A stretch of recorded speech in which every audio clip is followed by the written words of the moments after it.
It's Sunday night. It's 9 p.m. and we are live. Welcome to the Sanctuary. Woo!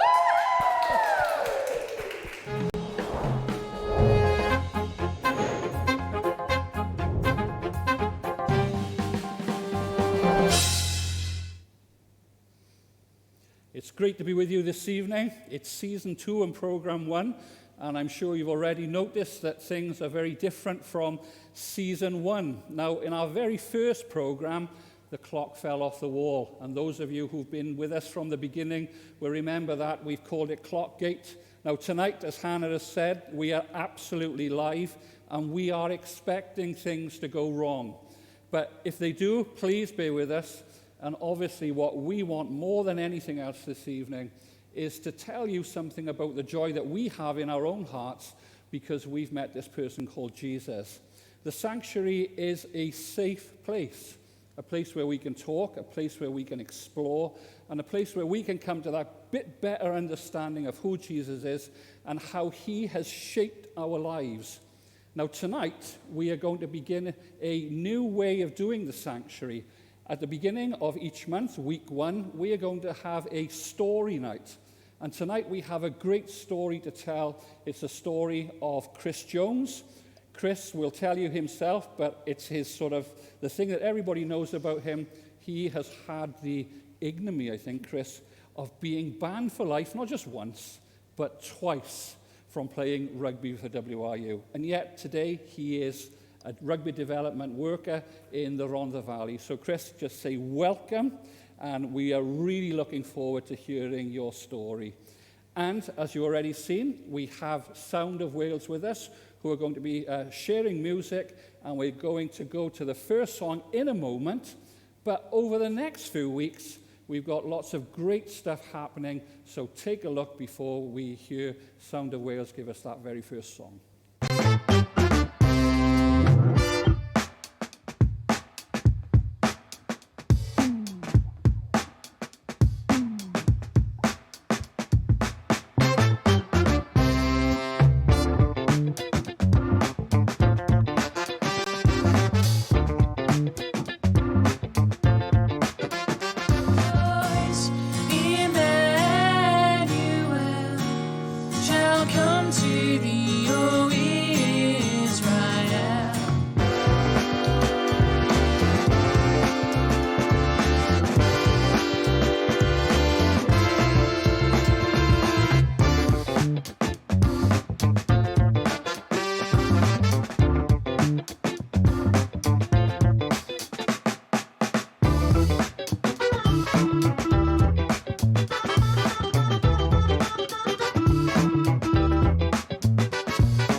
This is our very own Sound of Wales a cappella version of Bread of Heaven.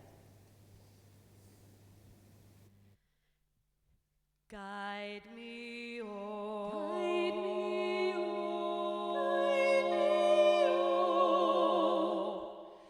Guide me, oh. Guide me, oh. Guide me, oh. Thou great Redeemer, Redeemer, hallelujah, he redeemed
Well, Chris, welcome.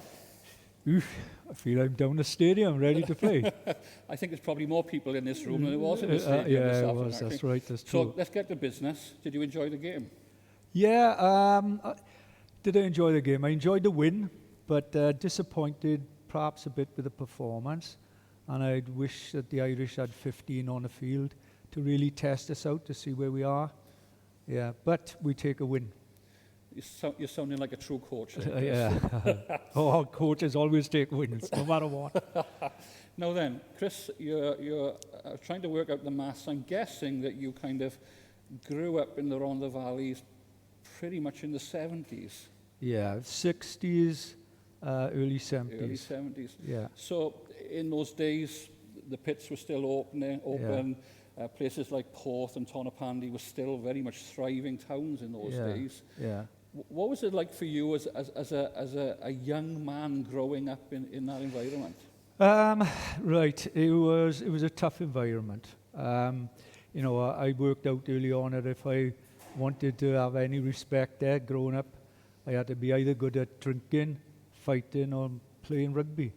I was never much good at drinking, but I wasn't bad at the other two. Okay. And as well, I think my parents were both sort of elderly and suffered ill health. My father had been a Japanese prisoner of war for 4 years, Right, okay. and he suffered as a result of that. I had an older sister and a younger brother, so I had no one to fight my battles, basically. Okay. And, really, I had to be prepared to stand on my own 2 feet to look after myself, and I did. And so, kind of, was sport a part of your life pretty much from Oh early yeah, on? I mean, I played soccer in junior school, and then I passed up to the grammar school, and it was press-ganged to playing rugby. Okay. I didn't want to play first of all, Okay. but as soon as I started running with the ball and tackling and everything, I thought, wow, this is fantastic. In fact, I couldn't believe they'd invented a game like rugby where you could get away with what you could get away with without getting arrested. And I thought, phew, this is a game for me. So you were living in Porth in those days? Yeah, living in Porth. Living in Okay. Cummer, yeah, Cummer. just above Okay, Porth, yeah. Okay. And so you started playing rugby then, schools level and youth Yeah, level? I was quite a successful schoolboy rugby player, got into the Wales under-15 squad. I'd captained Rhondda schools and got into the Wales under-15 squad, and then later on Wales under-19 squad. And people would say to me sometimes after games, "Oh, one day, boy, you'll play for Wales," and I never did. And what position did you play then? Well, I played open side flanker then, because basically they said, right from the start, I didn't have a clue, and they said, "Look, you just run wherever the ball is," and I thought, great. So I was in the game all the And time. in sort of rugby parlance, you had a good engine on you then? Yeah, obviously. yeah. Well, and I had an older cousin who was junior Mr. Wales and powerlifting champion, and he was someone that I looked up to. So I started weight training. I used to run back and forth to school, and I love fitness. Okay. So that all helped me to be a better rugby player. Yeah. And so you enjoyed the sport, you Yeah. enjoyed the sort of the physicality of the Yeah. sport, and in those days there was a lot of it on the field. You didn't have Yeah. TMOs and cameras and all of that Yeah. kind of stuff. So kind of obviously being in rugby, there's a culture attached to it as well, isn't there? Or very much, in those days. What was the kind of the good and the bad of that for you? Well, I'd have to say, like I said, I was never much of a drinker until I was sort of older, really, because I just wanted to be, fit and to play well and wanted to be a bit of a tough guy and all this slack. So, I didn't sort of really get into the drinking culture until I was older. But the worst thing for me in rugby was that I absolutely hated losing. Okay. I hated losing. I don't know why it was like that. My brother would tell you that we would be playing Monopoly or Tiddlywinks when we were younger, and if I started losing, whoosh, the board would go up in the air, and I don't know why. And because I hated losing, I would do anything to win.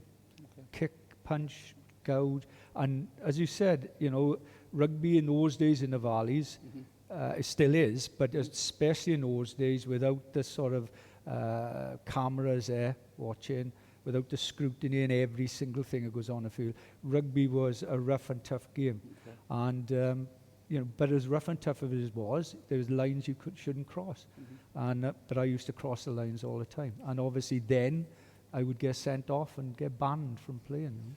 And sort of, where did that sort of dark side come from, would you say? I don't know. Just an absolute desire to just win it no matter what. If I lost, I would break my heart. I wouldn't go home and, I'd cry and all sorts of things. When I was younger, I would, yeah.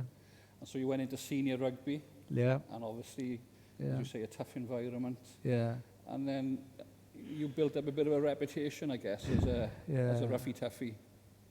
Yeah, I mean, in those days, all the sides had the hard cases playing for them. That was part of the game, just as much as the skillful players were. Yeah.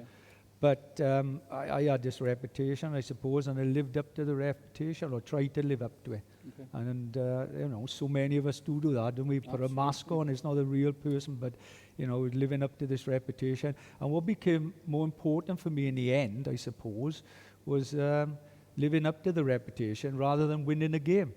And I was trying to outdo, what I'd done last time, becoming more and more stupid, if you like.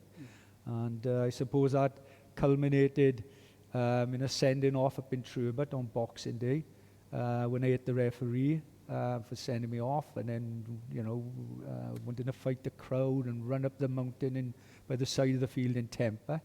Welsh Rugby Union found out and banned me for 6 months.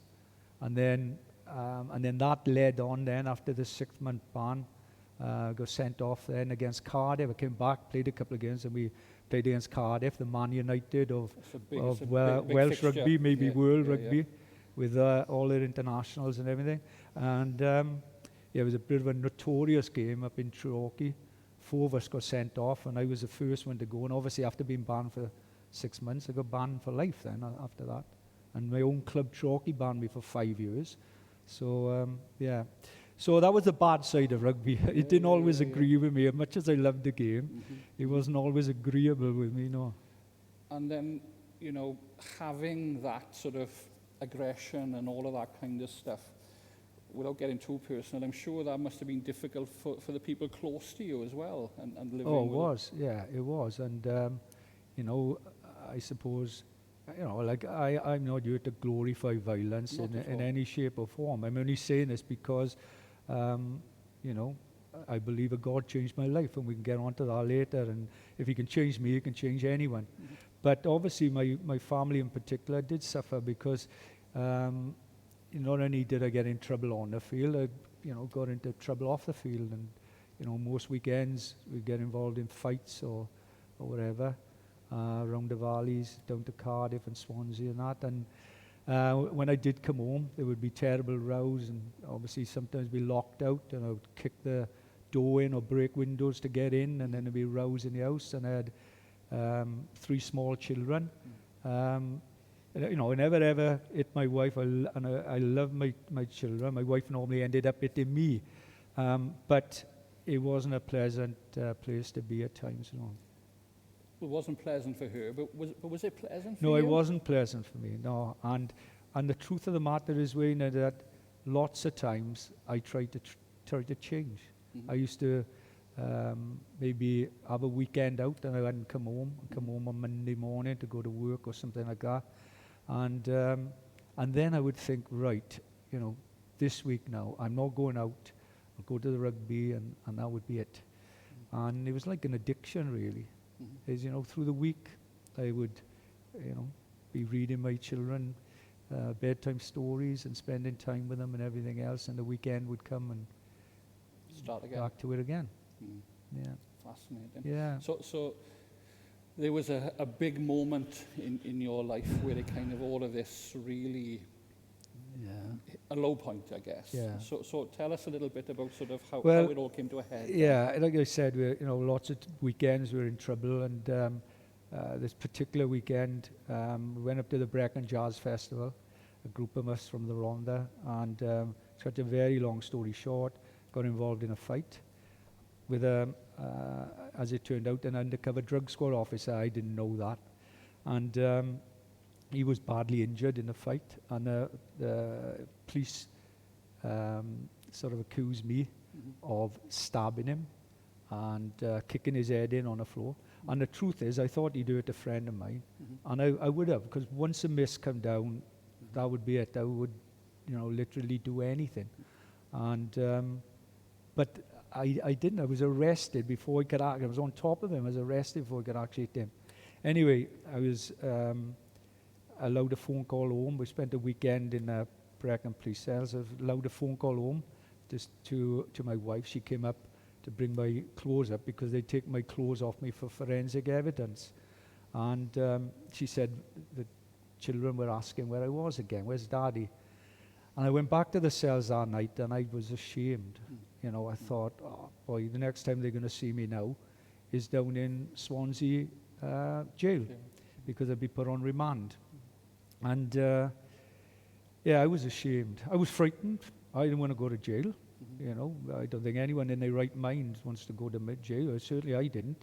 Didn't want to lose my freedom. But most of all, I was ashamed because so many people over the years, my parents, teachers, rugby authorities, policemen, had all said that one day I was going to end up in a situation like that. I was charged with wounding with intent and violent disorder, which could have meant up to 5 years or so in jail for something that I hadn't done. And in that cell that night, cold and frightened and couldn't sleep, I just thought, how can I get out of this? And then I just thought, I can't get out of it. I can't fight my way out. I can't talk my way out. And it's interesting, when you get into those desperate situations, who you turn to, your favorite film star or your favorite sports star is no good to you there. And I just got to the point of saying, God help me. And I thought, I don't even believe in God, do I? And then I thought about it, and I thought, well, if there is a God, why would he help someone like me? And then I just come to a point of saying, I'm sorry. I really am. God, if you are there, I really am sorry, and I want to change. Help me to change. If you help me to change, then I will go your way. That's the thought I had. And I wasn't on my hands and knees when I prayed that prayer. I didn't have my hands in the air or anything like that. But I've never meant anything so much in my whole life.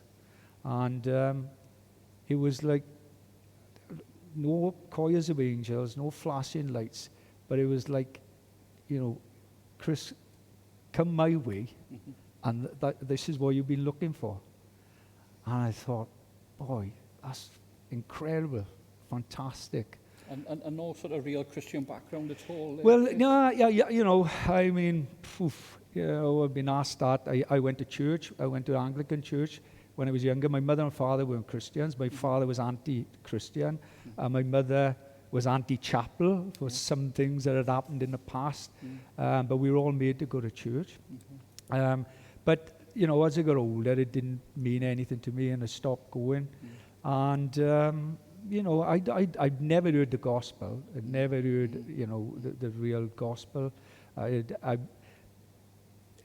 One thing that did sort of happen about a year before that was I went to work. I was working for British Rail, and I went to work with a guy called Ron Evans. And I remember I was with him for 3 weeks on an induction course. And I remember the fellas down with British Rail saying, lovely guy, Ron, but watch out, he's one of those born-again Christians.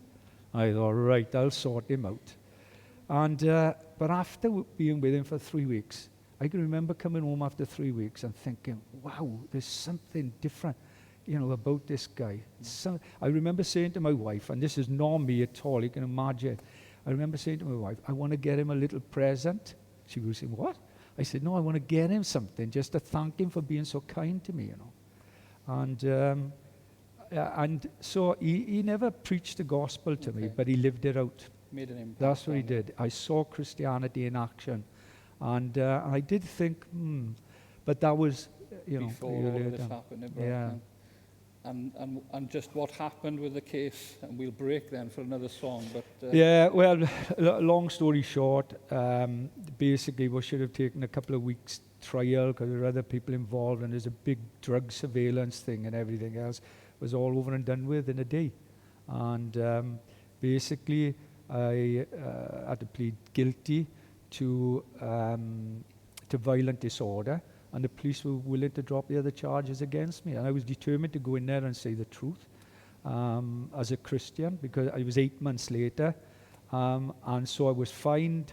Could have gone to jail for that, but I said, no, explain to me what violent disorder is. Grabbing hold of the guy, threatening him. Well, I did do that. And and I was fined about £700 and, given a suspended sentence for a year or 2 years or something like that. So I was allowed to go home. You didn't go to jail. You didn't go to jail. I was allowed to go home. Fantastic. Well, we're going to pause there, Chris. Yeah. Fascinating story. Thanks for sharing thus far.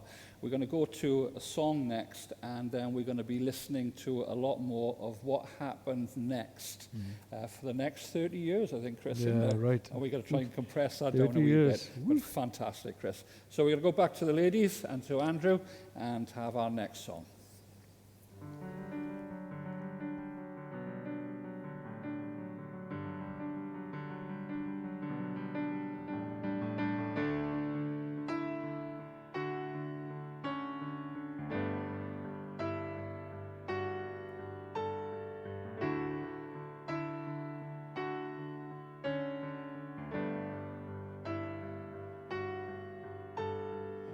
As I live my life today, let the cross live on in my head and my heart. As I live my life today, I'm changed by its power, a life-changing power. As I live my life today, let your light blaze my heart, demanding my soul, consuming my own. Because of the cross, because of the blood, freedom gets under my skin. A soul synchronized to Christ, I'm alive, no longer caged in by my sin. Because of the cross.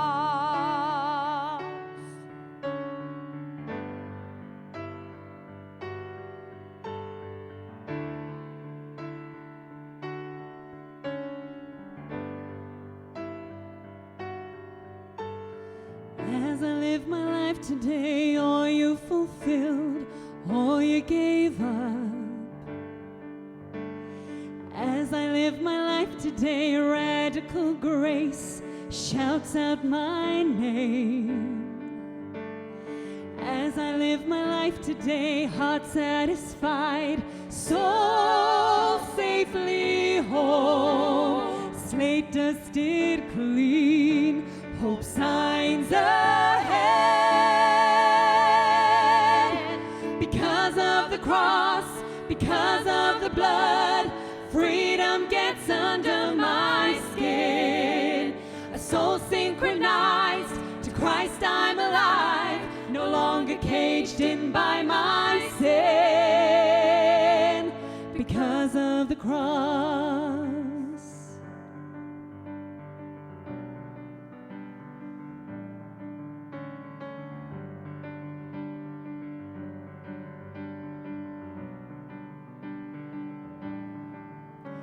Let nothing disturb, let nothing dismay, let nothing come close to your radical love. Let nothing disturb, let nothing dismay, let nothing come close to your radical love. Let nothing disturb, let nothing dismay, let nothing come close to your radical love. Let nothing disturb, let nothing dismay, let nothing come close to your radical love.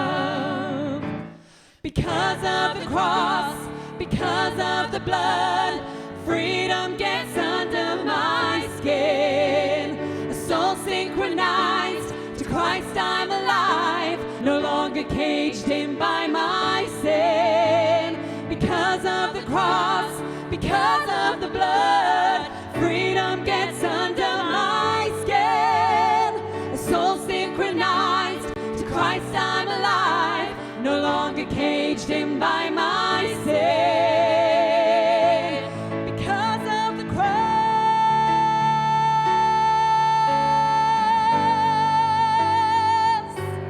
Because of the cross.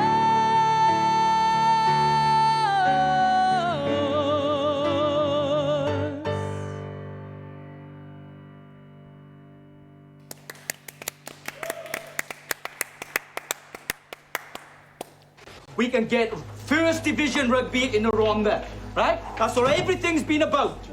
We can actually do it today. Not tomorrow, not in times, not with other players or other times. You 15 by ya. Right? It's gotta be ferocious, boys. We've gotta get back to playing like that.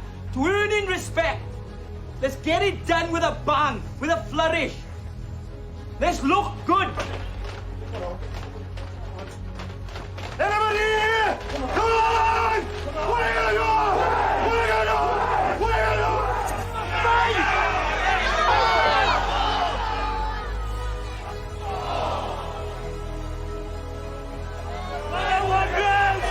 You're 40 minutes away, boys, right? 40 minutes away from the best party Treorchy's ever had.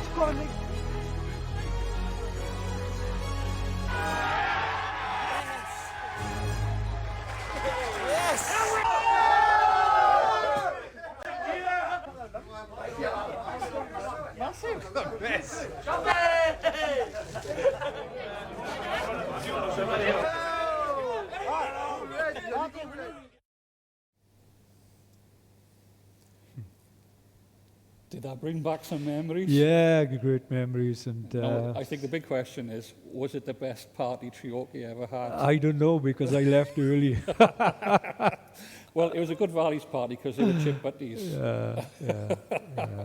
No, good days. So, Chris, we were trying to work out that's 20, Yeah, about 25, 26 or more years ago. and in those days you and your brother Clive were coaching at Treorchy's Treorchy, Everest, yeah. and you'd already done a stint in Pontypridd as That's head right, coaches there yeah. as well. Great didn't you? times down in Ponty, yeah. Yeah, absolutely.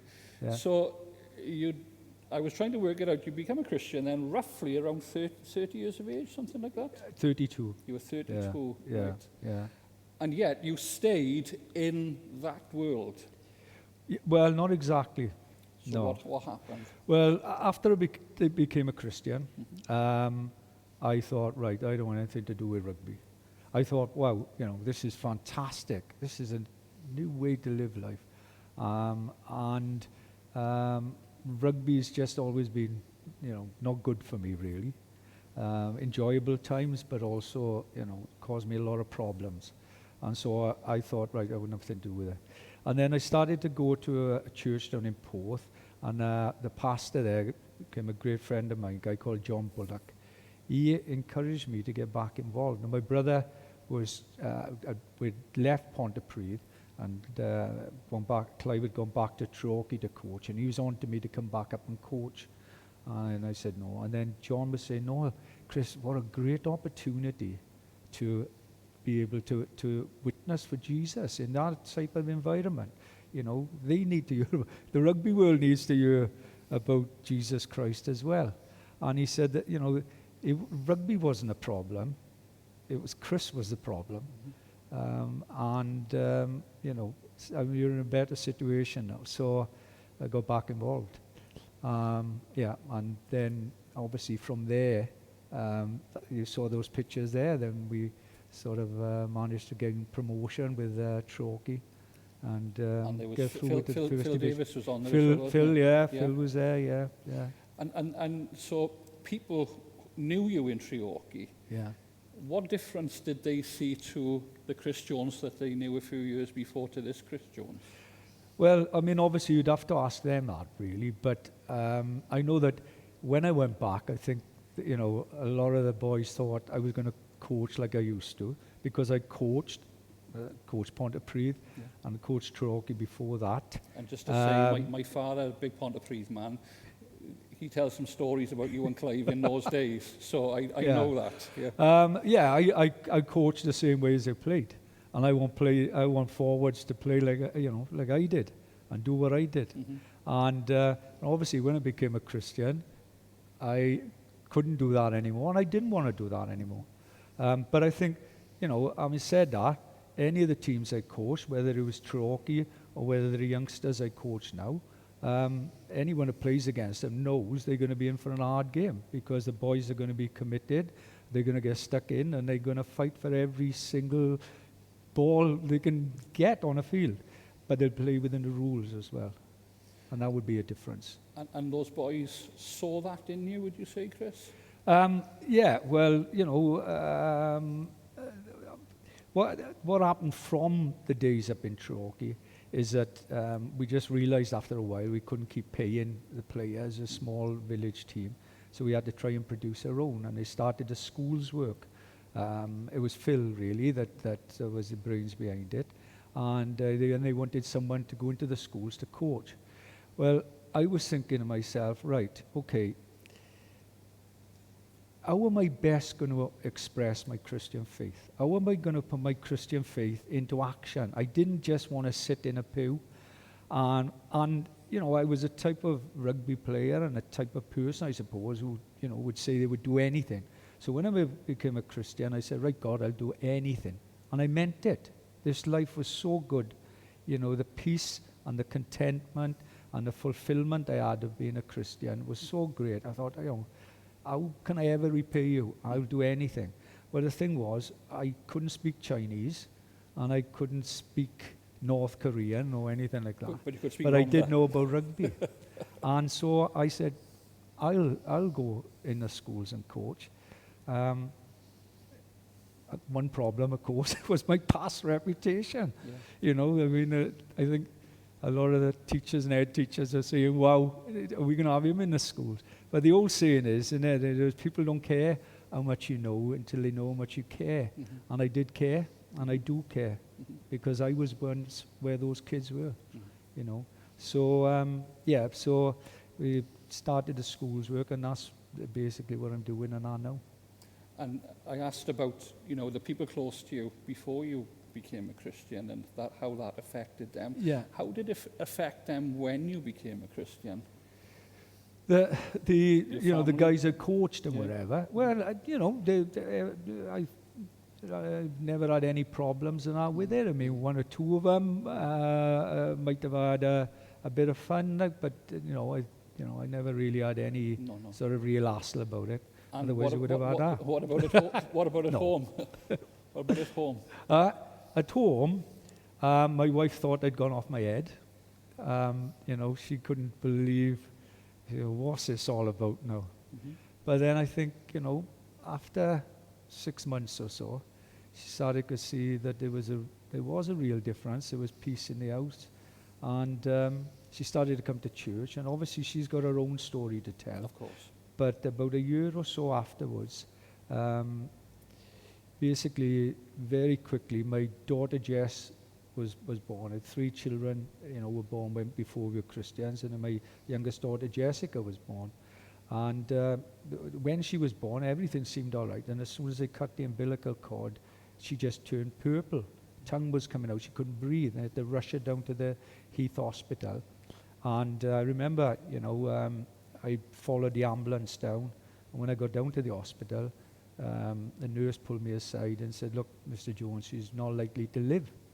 So we were like, oh, right, great.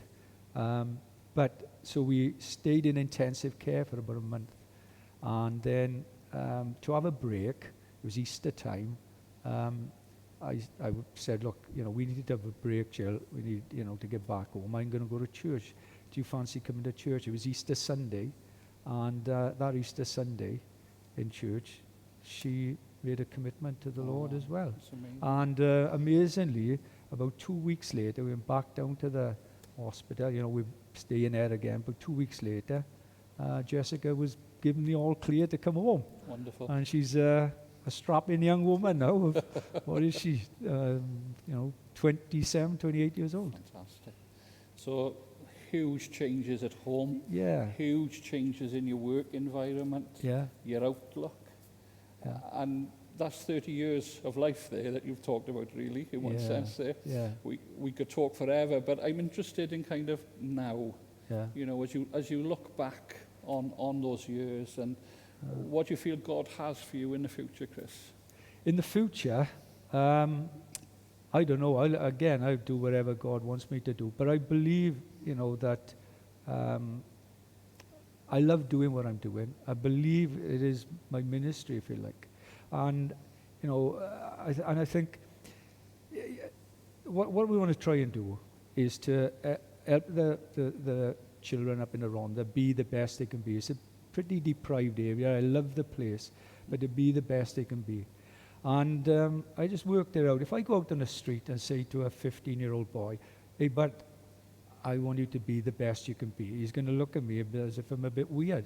But if I had say to him, I can help you to be a better rugby player, he's interested. Mm-hmm. But the process is the same. Mm-hmm. It takes self-discipline, work ethics, team ethics, all of those things, all those good values, which are basically Christian values. Mm-hmm. It takes all those sort of disciplines and that, and all those values for that boy to whether to play for Wales or to just be a good guy. Play village rugby. Yeah, so. And you've got a 30-year legacy of that now. Yeah. And that must bring you a lot of joy, I would have thought. It does, yeah, of course it does, it's great we've had from a sort of place that mourned the fact that they couldn't get schoolboy representatives. We've had a lot, we've had over 40 boys now who have played professional rugby, and 7 of them have become internationals, including a British Lion. But what pleases me just as much is that for some, it's just given them a direction and a focus for life. For some, it's just kept them out of prison, and I don't point a finger at them, because I could easily have been exactly the same. Yeah. And one final question, Chris. It's a toughie, really. But what would you say to the Chris Jones of 32 years ago today? Oh, wow. What would I say? I would say be prepared to be different. Have the guts to be different. That's a big deal. And ultimately, I would say, why don't you give Jesus Christ a look at? There's much more to Jesus Christ than a little picture on a Christmas card. And he's only a prayer away, and he's there for everyone. Putting his hand out, take up that offer. Takes guts. So. Chris, could listen to you all night. Just thank you so much for spending some time with us, and really pray that God will continue to bless you and your family and the work that you've been doing. Thanks very much, Chris Jones. No I think problem. he deserves a round of applause. My pleasure. God. So we're going to go to our third song by Sound of Wales, and I think we're going to have an introduction along the way as well. Yeah, we're going to finish up this evening by singing a song called Time to Come Home. And it's a song that really reflects so much of what Chris has spoken about this evening. It's that invitation from Jesus to every single person watching this evening, whether it's the first time, whether it's the 1,000th time, that invitation still stands every single second of every single day. Is this your moment to come home?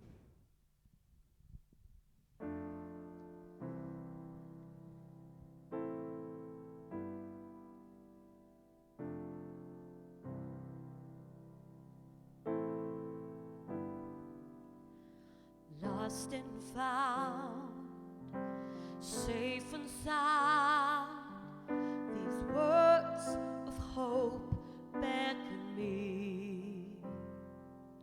My life squandered away, tossed around like waves, running far from you. But then I heard your voice calling out to me, come be whole. Now I'm laying it down, my debt for a crown, 'cause I heard your call. Now I'm in your embrace, I'm staring into my Father's face, I am home. I'm safe where I belong. Covered up in your grace, my sin is all gone. Without a trace, I am home. I'm safe where I belong.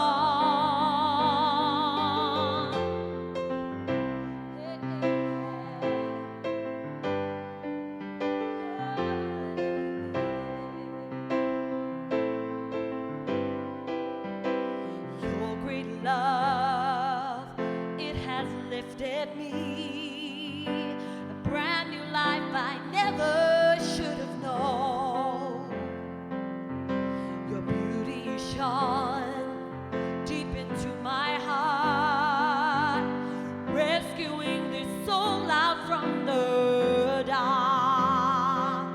Knowing whose I am, I'm in Christ, not man, because you gave your all. Now I'm laying it down, my debt for a crown, 'cause I heard your call.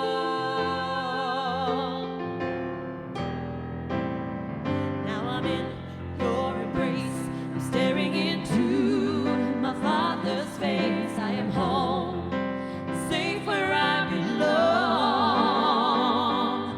Covered up in your grace, my sin is all gone. Without a trace, I am home, safe where I belong. In Luke 15, it says that when the son was a long way off, his father saw him. His heart was pounding, and he ran out and embraced him and kissed him. And then the son started his speech. Father, I've sinned against God. I've sinned before you. I don't deserve to ever be called your son again. But the father wasn't listening. He was too busy calling his servants. Quick, bring clean clothes and dress him. Put the family ring on his finger and sandals on his feet. Then get a prized winning calf and roast it, because we're going to feast. We're going to have the most amazing time. My son is here, given up for dead and now alive, given up for lost and now found. You took all my guilt and shame when I called upon your name.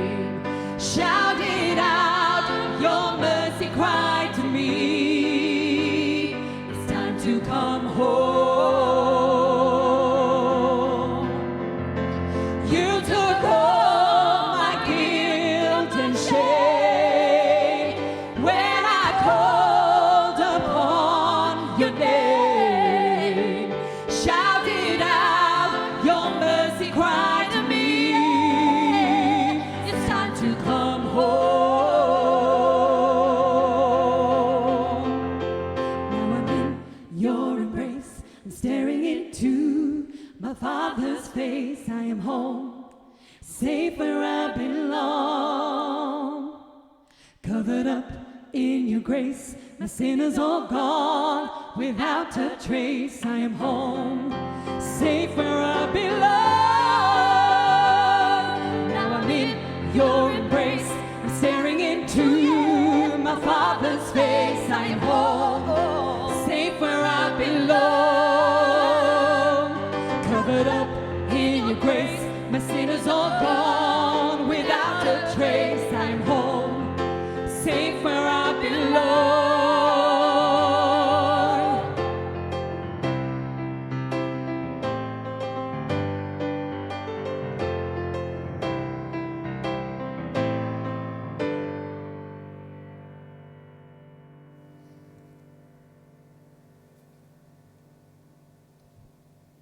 Well, we didn't even have a round of applause there, Chris. Well done, ladies. Thanks very much, Andrew, and thanks to Chris Jones for this evening. Now, as we come to the end of our evening, we just want to say to you, we hope that you've been blessed, and maybe something deep inside has touched you. And we would ask you, if something has happened, something that, a stirring, whatever it is, don't just sort of leave it there. As Chris said, have that courage to do something with it. If you want to get in contact with us, you can do that through the various social media platforms, and through the week we'll be posting. Please get in contact. Please get into a conversation with us. That's what we really, really want to happen. So once again, can I just say thank you to everyone for being involved. Next week, we're going to be having our song week, lots of great music, and again, hopefully some thought-provoking stuff. But as we did in season 1, I want to end with a blessing for you. And this week, I've chosen a little passage from Psalm 18.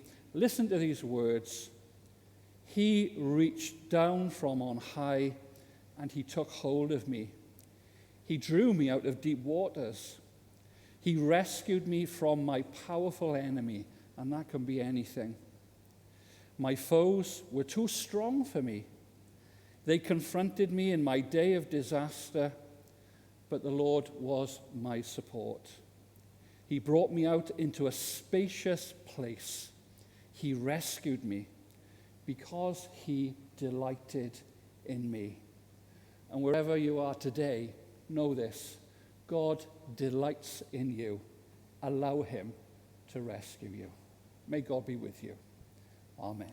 Amen.